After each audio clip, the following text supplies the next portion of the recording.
Okay. Okay. Okay. Can we start the talk? Yes. Correct. Okay. So this morning we talk about loving kindness, and so this afternoon now I'm going to talk about a little bit about mindfulness practice. So this word also one of the most popular word, as I said in this morning, mindfulness. Um, as I said, it is a popular word, but because of one of our other teachers, I found another word for mindfulness. I really like that word, introspection. That means Interesting. our, Yeah. yeah, I our think. awareness going inward, not outward. So I really like that word. So two girls who come to the temple practice meditation. They are high school teachers. One day they came to me and said, Bhante, we are going for mindfulness training course into New York City. So why I control it? I said, sure, why not? So then they laughed. You know, people going for those courses now. So then after return, I I was curious. I was asking them, how was that course about mindfulness? They said, oh, it's okay. What did that means? When people say, oh, it is okay, it is not okay, right? And so I realized it is not okay. So then I asked them, could you please tell me more about it? I really want to know. Then they said, we learned lots of theories being in that course, but we didn't do much practice in a personal level. I said, okay, I get it. But they appreciated one good thing about the course. I asked, what is that? Bhante, good thing about this mindfulness meditation course, end of this course, they issued us a certificate. We love that. I asked, why is that? Because we are high school teachers. We can put that, what is it called?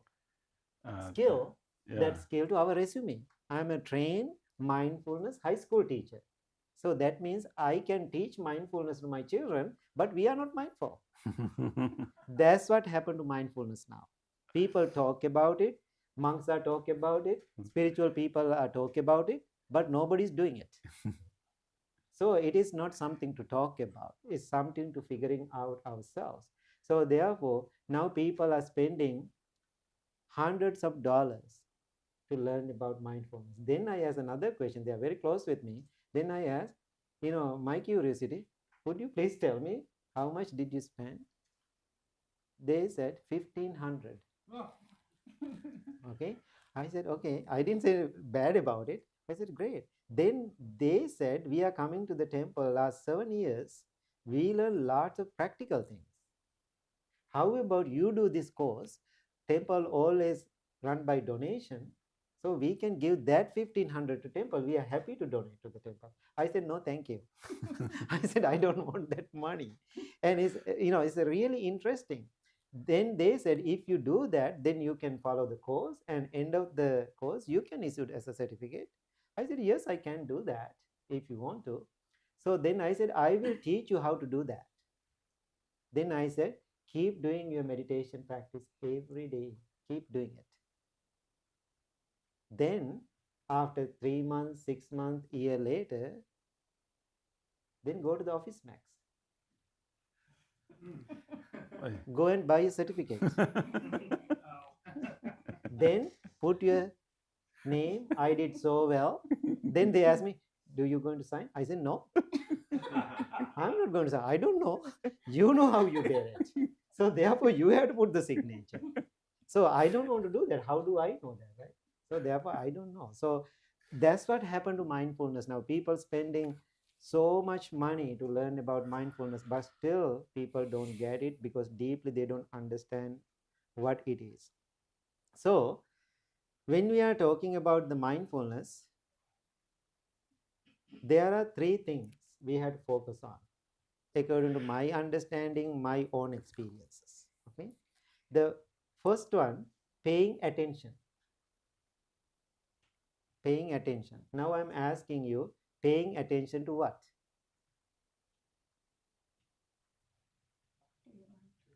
Huh? Oh, your mind, you can say more descriptive, explain more. Paying attention to what? What is happening? Huh? What is happening? What is happening? A little bit more? Everything. Can you, say a little bit more about it? Everything means what? Right now. Right now, our thoughts, our feelings, our emotions, whatever happening in your body and mind, we are paying attention to those things. Sometimes I say, how about if I say this? Paying attention to your senses. That is the issue, right? All our senses, 5 or 6, right? We have senses. Paying attention to your senses. What you see, what you hear, what you taste, we are paying. So now think about if you don't have senses. Last night we only talked about. Yeah. If Even our body is a sense organ, right? organ, Yeah, right? yeah. Exactly. If you don't have Tactile senses, sensation. no problem. Then we already have. That's why we have life. Now our senses are always working. So therefore we have to paying attention to our senses. So one day I was driving in Chicago. We have a 90. It's called the 90 East. I'm going 90 East downtown. I love to read the billboards. So I saw the roadside. There's a big billboard. I was kind of looking at it like that while I'm driving in the highway. We always looking at like this. Then I saw a very interesting sentence. It says, "Excite your senses." Okay, I just saw it. I don't know what it is. Right after I read those words, I was so excited. Then what I was thinking, I'm not late. I really want to figure it out what it is. So what I did, I took the exit. Now I'm driving west again. So turn the car again. I want to read this, billboard again. Then I was really paying attention and reading it. It says, "Excite your senses." Can you guess what it is? It's a food commercial. It is a food commercial. So what we are doing with our senses every day? Making them excited. Or we are abusing them. Making them excited, we are abusing them every day, seeing things, hear things, taste things. That's why now think about obesity is a big deal, big problem here in this country. Why is that? When you see food, you get excited. That's one of the biggest problem here in this country. Why? People emotional eaters. Keep eating, keep eating, keep eating. So paying attention. So remember this morning I said, excitement is a very cultural word here in this society. If I'm not excited, people don't like it. So one evening after meditation, one young man, he's like a 16, 17 years old. He's coming to the meditation. Then he knows next day morning, December, I'm going to Hawaii. Because, Chicago is a really bad winter, right? I'm going to Hawaii. I'm not going just for fun, but I'm teaching there. So then that man, young boy, he came to me and his name is Ben. He has, "Bhante, I know you are going to Maui tomorrow. Are you excited?" Then I was kind of thinking, I don't know. I'm excited or not. Then right away, this young boy said, "Oh my God, you are boring Buddhist monk." That's true. I'm so boring. Why I'm not excited? Then after I go home, I was thinking, my answer is not good. As I said this morning, now if somebody asks you, "Are you very excited?" I said, "Of course, oh my God, I'm so excited." But I'm mindful about it. So excitement has two different qualities and natures. One, whatever you excited, it may happen. Other one, it may not happen. So always when you are excited, people are thinking something good may happen in my life. That's what most of the time people are thinking. But our life going the opposite direction too. Is something negative happen? How you are going to manage that? So now you need more mindfulness. So when I was living with that family, 9 years, after I just moved into that house, first year, they said, "We are going for camping, like a family trip." They asked me to come and join too. But camping is not big deal for Sri Lankans, right? We just raise our life in the forest, right? And so I said, okay, just for fun with the kids, I said, I'm going to join. Now, These two children, they are 3 and 4 that time. Their mother always asking, go and play piano. Then boy said, no, mommy, I don't want to do that. No camping. That's what mother said. So then he get excited. Go and play the piano, right? So then sometime whatever cooking, mother cook, then they serve, then they are asking, eat. Oh, I don't like this. Then mother right away, father or mother say, no camping. They use that excitement, that word to make them excited whole 3 months. Now they do their work. Why they are so excited to do the camping? So now I can see what they are doing. I understand. So now next day morning, all of us, we had to go for the camping. So we are packed, ready. Car is fully packed. 9:30 at night, we got a phone call. Husband's father got a heart attack. Now he is hospitalized. So now what parents are thinking now? What is important? Camping or go to the hospital? They totally postponed the camping. Okay, see now what happened. Now these two kids, no idea, because how many months they were excited about this camping. Now they are rolling all over and crying. Why? Middle of nowhere, parents cancel the trip. Now I am middle of this drama.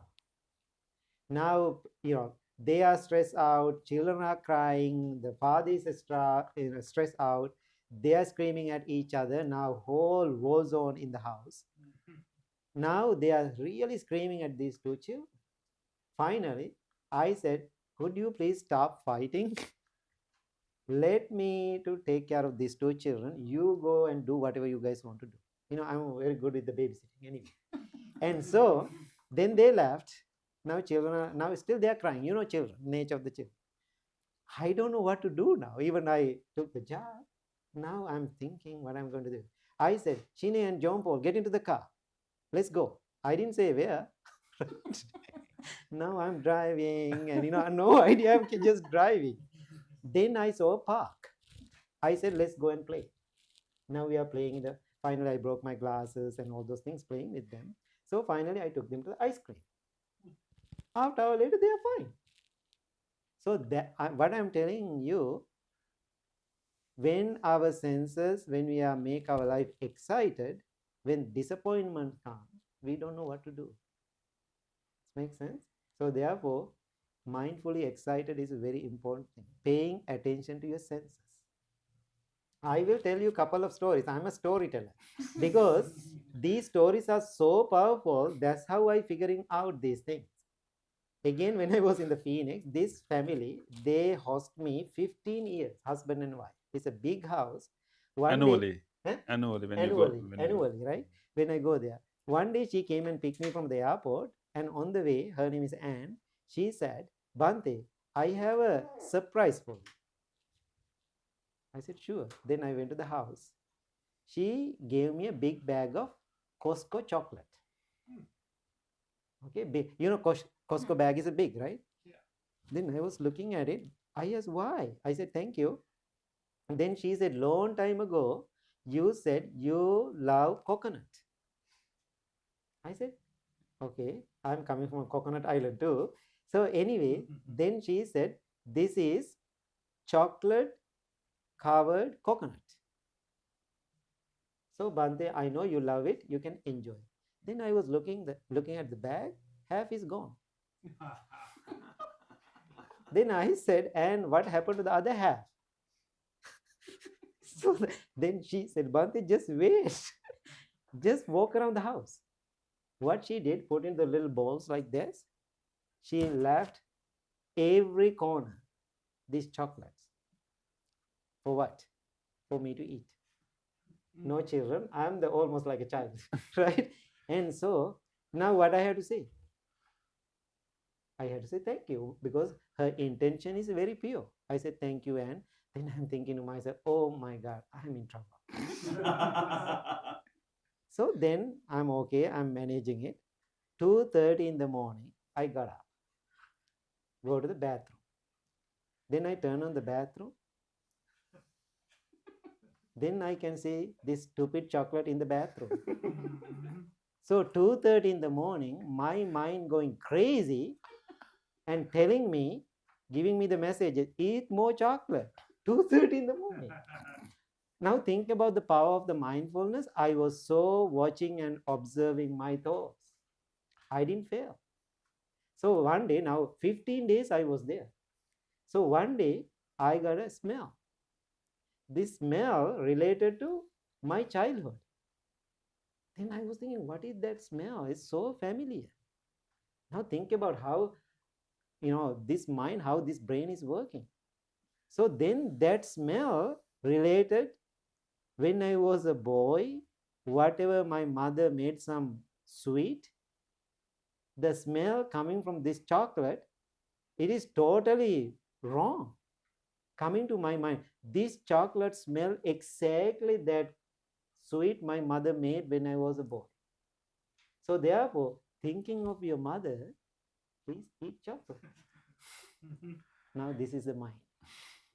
My mind keep telling, thinking. Now think about when we come to our mother's nature, we really feel the mother. Especially monks, we do it because we miss her so much. And so my mind keep telling, thinking about your mother, eat some chocolate. Can you believe I was there, 15 days, those pieces, little pieces, I didn't eat more than 3. Then she came to me and asked, Bhante, you don't like this chocolate? I said, and I love this chocolate. If I want to eat them emotionally, I can finish whole bag in the 30 minutes. But I don't want to fail myself. Does it make sense? That's why we say paying attention to our senses. Then when you see things, you see things. People make all the reactions. Another story. So one man called me and said, Bhante, 11:30 after meditation, I'm going to meet you. Even in the morning, he confirmed the appointment. I said, sure. Right after meditation, I'm at the temple. Please come. I'm waiting and waiting and waiting. He didn't show up. Then after 15 minutes later, I go and check my phone. Then he said, Bhante, I came to the temple, but I'm going home. I don't want to come inside. I asked, then I right away, I call him and I asked, what happened? When I come to the temple, I park in front of the temple, roadside.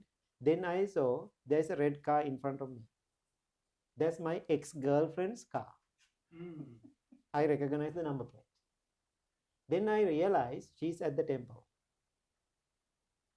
Then I got my all negative memories, all the relationship issue. I realized I don't want to go in. I was really upset because I was driving 45 minutes to get here. So what I did, madly, angrily, I turned my car, I'm going home. I'm sorry. Then now I'm thinking, I didn't see the ex-girlfriend at the temple. I'm just by myself inside the temple now. Then what I did, I sent a text message to that ex-girlfriend and asking, hey, my friend, how are you doing? I didn't tell the story. How are you doing? I see your car in front of the temple. No, I'm Bhante, I couldn't tell you. I just parked the car. I went to the farmer's market. Now think about how we are using our senses. So therefore, when you see something, don't make a decision right away. Get the right information. Otherwise, we are losing. Now think, he was driving almost 1 hour, driving home another hour. He lost 2 hours. And he lost 2 hours. He lost his mind. He lost his meditation. He lost 5 things. But girlfriend having really good time in the farmer's market. And also he lost my time too. Now think about when we are losing your awareness, it's really not only affecting to you, it's affecting to somebody else too. So therefore, I'm not going to go long paying attention to your senses. This makes sense now? Always. Now think about today, I'm very rarely, I get Sri Lankan food because my life is very American. And so very rarely I get Sri Lankan food. So when I get Sri Lankan food, I have to be extra mindful not to be crazy about it.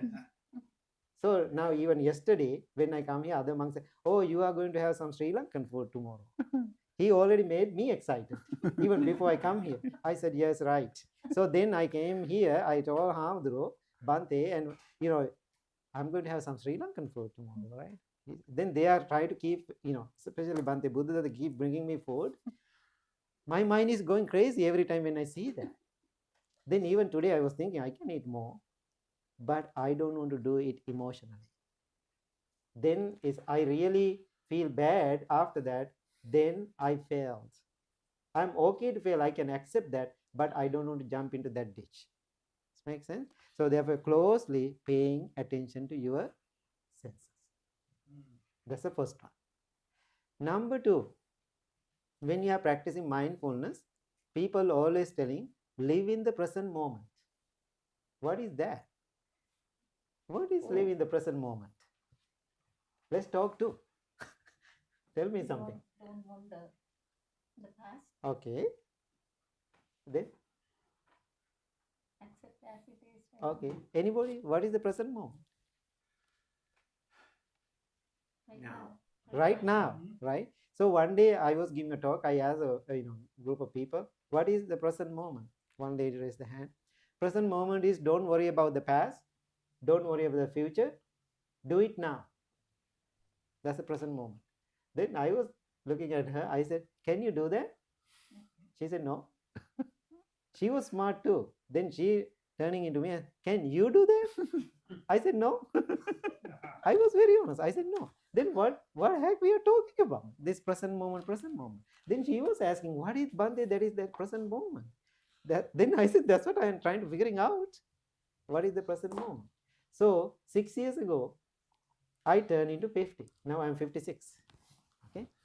So the Blue Lotus Temple in Chicago, I am even not at the temple. They are celebrating my birthday, my 50th birthday, whole week, different events, classes, workshop. They said, we know you are traveling. Therefore, last event, please be at the temple. However, we want to celebrate with you. I said, sure. Now all the people celebrating my 50th birthday in the evening. So one of my long time student, his name is Jason, he came to me, Bhante, oh my God, I can remember you came to Chicago very young. I remember you have a dark hair that time, not anymore, you can see, right? And so then people are very, close with me. They said, now you are an old monk. I said, yes, Jason, I'm an old monk now. So then he raised a question, Bhante, after you become very old monk, what you are going to do? Do you go to Sri Lanka or you are going to stay here? Then I said, Jason, I'm very sorry. Now think about hundreds of people here. I don't have the time to talk just with you. We can talk about later. But it was really hit deep in my mind. Now I went home in the evening. Now I'm thinking, I'm thinking, right? Yes, now I'm 50 years old. Whatever question Jason asked, that's true. When I'm really old monk, what I'm going to do? Then I was saying, oh, it's okay. I'm going to Sri Lanka. Then fear sneak in. If I go to Sri Lanka 80 years old, Bhante know really well, no connection. No parents, no brothers and sisters, nobody there, no connection. You didn't serve there, right? Right? So, I didn't serve there. So then I had the fear. I said, oh, no. It doesn't work. I'm going to stay in the United States. Now I can see how life is going here. And I was thinking, if I stay here, even monks, always they are joking with me. When you get old, we are putting you to the assistant living. Right? Then they are joking with me all the time, right? Especially son, who is in Florida. Then he said, save some money. We don't have money to spend. So then I was thinking, definitely I end up in the assistant living. Then I was thinking, who is going to push my wheelchair? Who is going to change my diapers? I have seen those things happening to people. I'm really, now my birthday night, 50 years old, I'm worrying about my future life. Can you believe I ruined my whole night because of that? I couldn't sleep. End of the night, early morning, I realized, number one, I'm crazy. Number two, the way I understand the present moment is not correct. This is my realization. This is how I practice my present moment now. First, I want to understand about my past. What is my past? So when you think about our past, we have lots of regrets. Having regrets, do you think has a benefit? No, we don't have benefit. So please understand what happened in the past, then go to the opposite direction, get the lesson from the past experience, then bring that awareness into the present moment. Live your life now, having that lesson from the past. Otherwise, the regret about the past doesn't serve you. Make sense? So as I said this morning, that analogy like a volcanic hike. So my past wounds are healed, but scar, some ruins are there, they are not active anymore. So then I realized, so I have to bring my past, negative experience, that lesson to the present moment, do whatever it is now. So that's how I practice the present moment now. Then people say, don't worry about the future. Now I'm asking you, are you concerned about your future? Yes. Then why people say don't worry about the future? I'm questioning myself. I question myself. Why people say don't worry about the future? I'm worrying about. So even monks, people say don't worry about the future. Then we are talking about what is our future. How many times we are thinking what is our future, what will happen to us? These are reality of life. Then I was thinking, I want to plan for my future. Now this is the way I understand now. Yes, I have to be concerned about my future. So this is how I do it about my future now. I have like 10 plans for my future. One, go to Sri Lanka. He knows I have beautiful place. I can live there. I don't like winter. I can go to the Florida Blue Lotus. Then we are planning to do another place in Maui. They are really planning to take me to the Maui. So now I have a couple of plans for my future. I already made those plans. I am working on it. But I know in reality, all my future plans never happen. When I'm ready to take action, whatever is ready, whatever is available that moment, I already planned 10 of them. Whatever it is available, good one, I pick 1 or 2, I'm going to have fun with that plan. So that means I'm planning for the future and understand the nature of the future plans. Then I do whatever I do now. That's how I understand my present moment. I understand the past. I make the future plans, understand the impermanence of the future plans, bring that lesson to the present moment. I live now. That's what I call the present moment. Ancient China or Japan, I think I cannot remember exactly what country, I heard this story. When they have a newborn baby, they don't buy toys for the newborn baby. They give each baby this kind of big ball. So every time this baby, they are training for the child, every time when you are happy or content or peaceful, put one pebble, one little rock into this ball. It's a tradition. Now think about it. Now think about this man or this human being living 90 years. So now finally this person passed away. Then what family does? They go and grab the ball and count how many pebbles are there. Then they can see there is 20 pebbles. Then they do the cremation or burial or whatever they do. Then they put the gravestone.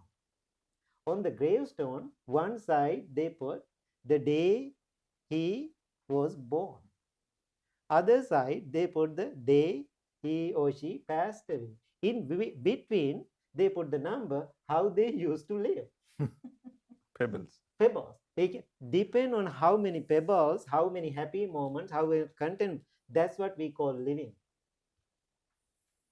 So real living count from the present moment. How you used to live in this present moment, happily, joyfully, having a balanced life. Otherwise, what is the nature of our life? Always worrying about the past, always worrying about the future. And also, I can see another side of this present moment. If you want to be lazy, so many people using this word present moment to be lazy. Many lazy people using the present moment.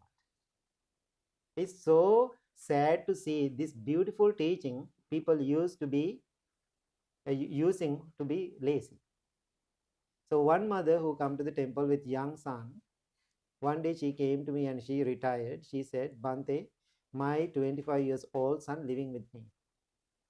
I'm feeding him. He's sleeping in my house. He doesn't want to work. He's healthy, strong, 25 years old. He never go to a work job. I'm always asking, hey, go and find a job. Then he always telling me, Mom, don't bother me. I have a good life. I am living in the present moment. Don't disturb my present moment. Now this elderly mother just retired. Now she's working in the grocery store as a cashier to make some extra money. Now she's so stressed out. Why? While she's at work, he's enjoying his present moment, laying on the couch, playing video games. That's what his present moment is. You know that young generation, how people, young people are doing. So now she was so stressed out, came to me and said, Bhante, could you please help my son? It's a big help for me. They're big supporters to the temple. Then I said, I will try. Right? So then they both came to Wednesday night meditation. Then mother went to the bathroom. I thought this is the time to talk about it. So then he was sitting with me. I said, hey Dave, how are you doing? He said, oh Bhante, life is so wonderful. I'm enjoying my present moment. That's his most common powerful word he is using. Then I said, to maintain your present moment, what kind of work you are doing? Do you go to work? No need to work. I have food. I have a place to sleep. I'm comfortable. My mother is doing everything for me. I'm just enjoying my present moment. I said, that is wrong. That is wrong. I said, maintain your crazy, stupid present moment. Your elderly mother has to work in the cashier as a cashier. That is wrong. So unkind. Then I said, this is how you do your practice. Don't come to the temple. I said, I don't want to give you a cushion. So I want to give it to somebody else. Then I act like I'm mad. I get up and walk away. So I do those kind of things a lot. And so then they left. Then after a week later, mother called me and said, Bhante, thank you so much. I asked, why? It's perfectly working. Now he's looking for jobs. Why? He realized he cannot play the game anymore. He's going to lose. Makes sense? So the present, so many people using this word present moment to be lazy. So the person who is living in the present moment, he or she is working hard, very productive. Now think about, Bhante Pemaratana doing lots of work, running 2 temples and going back and forth, lots of work. Somebody can ask, how you maintain your present moment? In between those work, we have to maintain, however. Otherwise, being in one place, that's my present moment. I don't think so. It's so boring, that present moment for me. So therefore, I'm always be active, do something physical activities, and also at the same time I'm doing the mental activities. I try to understand what is the present moment for me. What is that means? Understand the past, plan for the future, bring those both experience to this moment and enjoy your life. That's how I see the present moment. Then the last one, when you are practicing mindfulness, non-judgmental. Now think about that word. When you hear the word judgment, local people, when you hear the judgment word, how do you feel? So fun? The word judgment according to your language? No, right? So judgment has, way I understand, strong religious connotation. Right? Agree? Judgment has a religious connotation, and also judgment has negative connotation. That's why. Doesn't sound like a discrimination? Yeah, exactly. So therefore, when I say something, sometimes people say, Bhante, don't judge. Then I say, I do. When people say, Bhante, don't judge, I say, I do. I think judgment is all right, but condemnation is not. Yeah, discrimination. Discrimination, condemnation is not. So therefore, to live in this world, what we have to do? We have to make the judgment. But based on judgment, you are discriminating or condemning somebody or condemning in you, inside you. Sometimes we do the same thing, right, Bhante? When yeah. we go inside too, we are condemning ourselves. And also we are condemning other people. That's the judgment. So without judging, we cannot survive. Now listening to me, looking at me, what you are doing now? Judging. Looking at you, what I'm doing now? I'm judging. So of course we have to do that, but I'm not condemning you. So based on that judgment. It's more like a discernment, right? Right, discernment. That is the word, discernment. So we have lots of wisdom behind it. So when we are practicing mindfulness, I realize those 3 areas are very important. Paying attention to your senses, understand what is the present moment, then make all the judgments. Don't condemn. Sometimes when we are practicing meditation, we are doing inner judgment a lot. So last night we are talking about, the papancha, we are making stories. I have perfect experience when I was a young monk. There is a famous meditation center. It's called the Nilamba Meditation Center in Sri Kandy. Lanka, Kandy. We were sitting there at night and meditating. Lots of European people come to this place. During the meditation, there was a girl from UK. She's screaming and crying. Middle of the meditation like this, 8:30 at night. Then teacher get up and go and talk to her. Are you okay? Then now she's smiling. She said, no, I'm fine. Then next day at the breakfast, I asked, what happened last night? She said, I feel so shy to tell you what happened. Now think about the judgments. Then she said, last night I was sitting and meditating like this. So quiet. Then I felt mosquito bite. Now think about it. When the mosquito is biting me, then I was thinking, oh my God. My mother said before I leave to Sri Lanka, get the vaccination for malaria. Now think of this is a true story. Get malaria. Now what she's doing now? Meditating, sitting on the cushion, practicing what? Mindfulness. Now she is thinking, whole hour, now mosquito is biting me. This is malaria. Now I have fever. Now I am sick. I have all the headache. Now I am really sick. Now I am sick. Now I am really sick. Now there is no vehicle. People carrying me, my sick body to the bottom of the mountain. Then there's a 12 miles from the main road to the big hospital. Peradeni hospital is going 12 miles. And so I have, people are carrying my sick body to the main city, in the main hospital. Now I'm laying on the hospital bed. I don't get the treatment like in the UK. So that means I'm going to die in Sri Lanka. So sitting on the meditation cushion, she made the full of judgments about that mosquito bite. Then totally she lost her mind. So middle of the meditation, she was screaming. Then she said, Bhante, you know what happened? I experienced fear of the death. Now think about every day while we are driving, even during the sleep, what we are doing? We are making all those judgments every day, which is totally fine. But don't condemn, I'm a good person or I'm a bad person. That's the way it is. Observe it, let it be or let it go. Yeah. At least, Bhante, we have to discern or judge whether it is helpful Full, or not, right? Right, Whether exactly. it is useful or not. That judgment has to be done, right? Right. Whether this thought is useful, helpful to me or not, right? Whether this conversation is fruitful or not, we have to make that Right, judgment. exactly. Yeah, without, so then after you say, oh, it is good, right? It's a good one. So when you see that good one, you make that judgment is a good one, then you can see that good quality also changing. Then you can accept that too. When it is changing, then we get upset again. So that also changing. Then also you are accepting that. Then it's become part of you, part of your journey, part of your practice.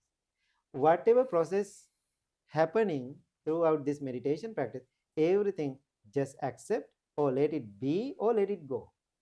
But we cannot do. The problem is we don't have patience. We always want to interfere and poking into it. Then right after you interfere with that situation, you are making another story. So I always thinking I want to let it be for a while. If it's not life threatening to myself or somebody else, I want to let it be. So, while I'm running a big non-profit organization, things are always happening with the monks and other things. So if it is not life threatening to anybody, I take a break. I just walk out or do something, go and have a coffee or tea or something like that. Why is that? Then I see I'm not really in a good mood right now about this situation. First, I want to address my own emotions.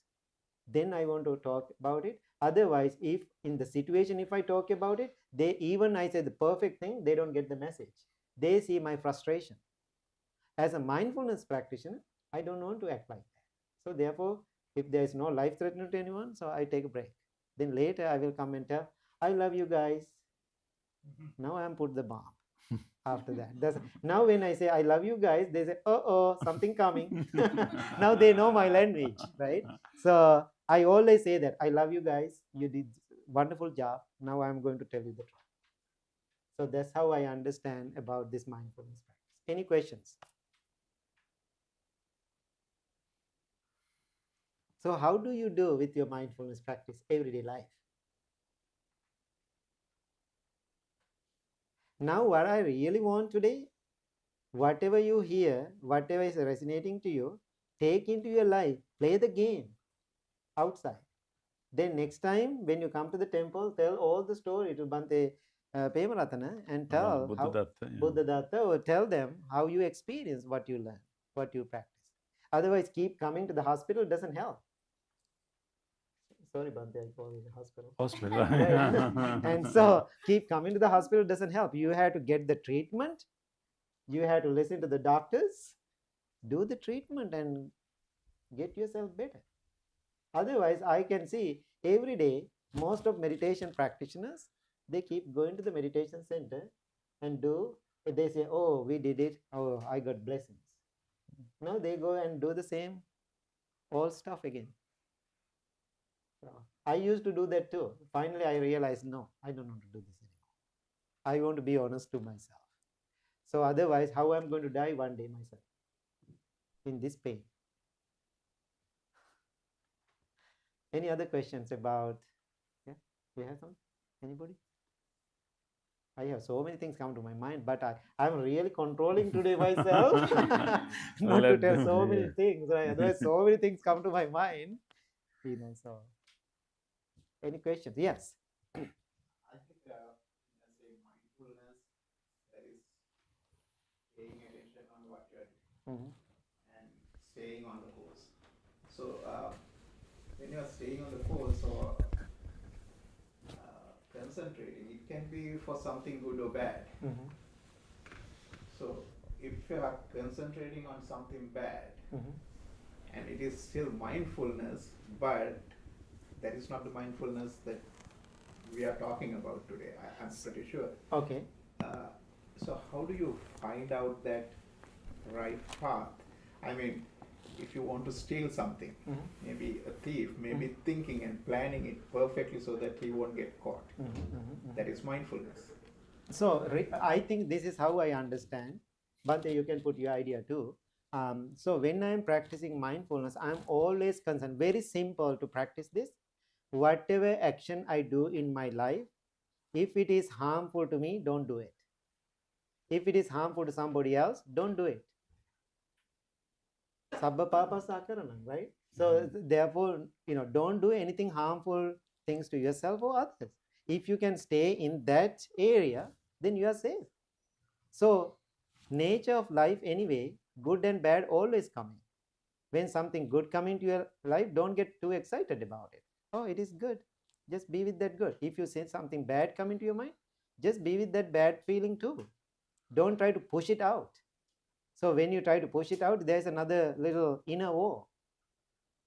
So just recognize it. Recognizing it, then it will disappear. There's a story during the Buddha, some monks are going for collecting alms. So then one monk saw a beautiful woman, right? So then he had some feeling about this woman. Then right after that, he returned to the temple and asked Buddha, this is what happened, because he has a little guilt about it. Then Buddha said, go back. So usually if something negative happened, we don't go to the negativity again. But Buddha said, go back. Go back and go to the same house. Maybe you meet that beautiful woman. In that moment, really observe what exactly going on in this present moment in my mind. So in the story says, that moment, that monk just being there, he got the enlightenment. Why? He recognized his inner challenge, inner difficulty, not escaping from the that difficulty. Right? Yes. You have any thought about that? Yes. Yes. But you mean the story or the Whatever. Yeah. I think that is the difference between the mindfulness and right mindfulness, right? So we have samma sati, not simple mindfulness, but right mindfulness. And that is why I think you are correctly put out, because judgment, maybe discernment has to be there. There, right.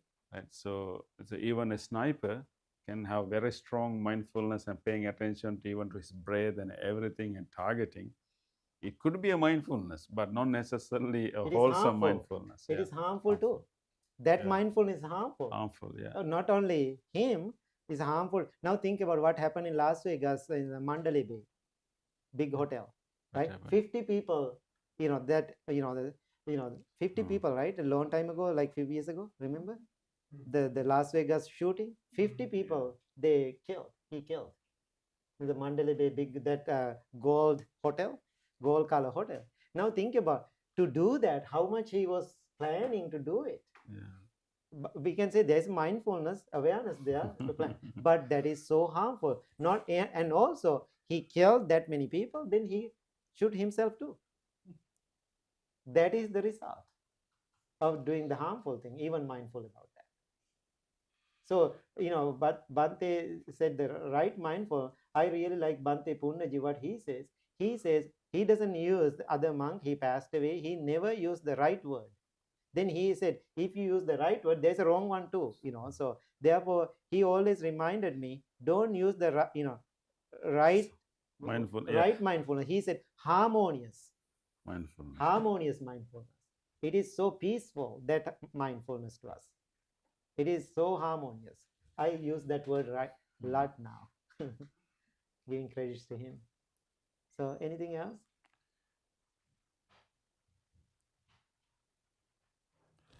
We can take a short break. Yeah. Okay. Short break. Okay. Now we are going to give you a short break, and after that we can do some other movement and meditation. Yeah. We can take tea break now. Yeah. If you want. It's like now. What time is 2:30, right? Yeah, that's totally fine. Yeah.